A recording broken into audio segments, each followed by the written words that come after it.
Welcome to Unit 19. Skilled sight reading involves knowing the many locations where one specific note can be played on the guitar. There are many ways to develop this skill. I'll share two different approaches in this unit. The first is to play chromatic scales, and the second is to play in high positions on the guitar neck.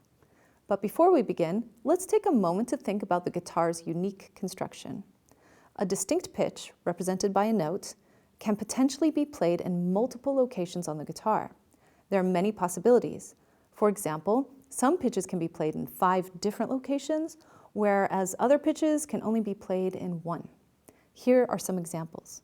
This E can be played in 5 places: on string 1, string 2, string 3, string 4, and even string 5. This G can be played in 4 locations: on string 3, string 4, string 5, and string 6.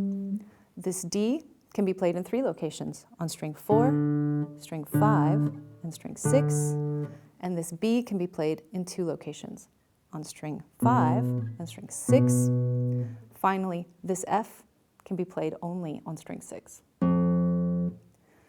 Now I'll explain the chromatic scale and how it can help you identify the name of any note on the guitar. It has a fancy name, but it's actually quite simple. A chromatic scale occurs when adjacent frets are played in either ascending or descending order. Consult this chart to know how pitches follow one another, fret by fret. The easiest way to produce a chromatic scale is to start with an open string and play up the neck 1 fret at a time. Make sure to look at the correct notation for each note and say its name as you go. Ascend the chromatic scale using the sharp enharmonic of the pitch. I'll demonstrate an ascending chromatic scale on the string A using sharps.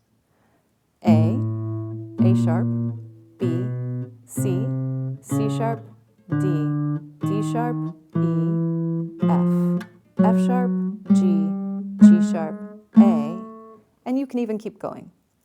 Next, you can ascend the chromatic scale using the flat version of the enharmonic, as I'll demonstrate.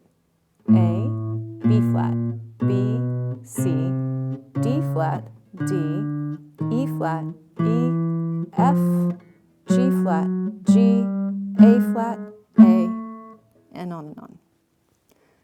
Do this on every one of the guitar's 6 strings, starting with the name of the open string. You can view a graphic of every note on the guitar, which is hyperlinked in the text if you need extra help or want to double-check your work. Let's now move on to positions. A position is a way of expressing where fretting fingers are placed in relation to frets.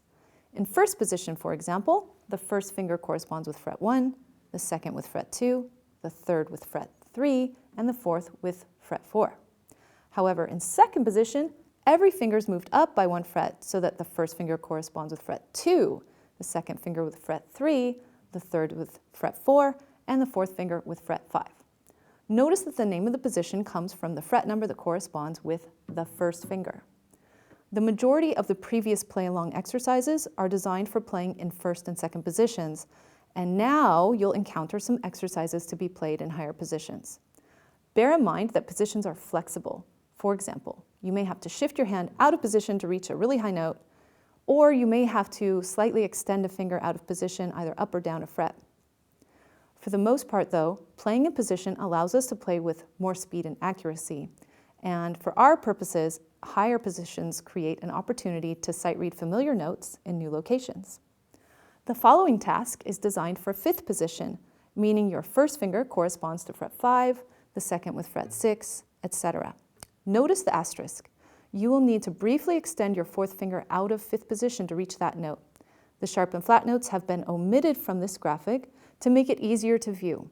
However, if you refer to the chromatic scale, you'll be able to play the sharp and flat notes in 5th position. Practice this like a scale. Start on string 6 and continue to play across the adjacent strings. Look at the notation and say the name of each pitch as you play, like this. A, B, C, D, E, F, G, A, B, C, D, E, F, G, A, B, C. The following task is designed for 7th position, meaning your first finger corresponds to fret 7, the second with fret 8, etc. Again, practice this like a scale. Start on string 6 and continue to play across the adjacent strings, saying the name of each pitch, like this. B, C, D, E, F, G, A, B, C, D, E, F, G, A, B, C, D. This task is designed for ninth position, meaning your first finger corresponds to fret 9, the second to fret 10, etc. There is one exception to this scale here. I did include a C sharp in the beginning, but just to stress that we're in ninth position. I'll demonstrate. C sharp, D, E, F, G, A, B, C, D, E, F, G, A, B, C, D, E. The last task here is designed for 12th position, meaning your first finger goes to fret 12, the second to fret 13, etc. Play this like a scale, start on string 6 and play across the strings. Look at the notation and say the name of each pitch as you play. This may be a little too awkward to play on some acoustic guitars, and if that's the case for you, I suggest you only play the notes on the first 3 treble strings. And I'll demonstrate now. E, F, G, A, B, C, D, E, F, G, A, B, C, D, E, F, G. We'll conclude with a brief sight reading tip. Sight reading is truly a study in time. It demands that we respond to the past, root ourselves in the present, and catch a glimpse of the future all at once. This is why flexible and controlled eye movement is essential. In fact, recent studies of eye movement during sight read prove that the eyes of skilled sight readers regularly jump from the present note being played to a future note a few measures ahead and back to the present. If you want to develop flexible and controlled eye movement, consider the following.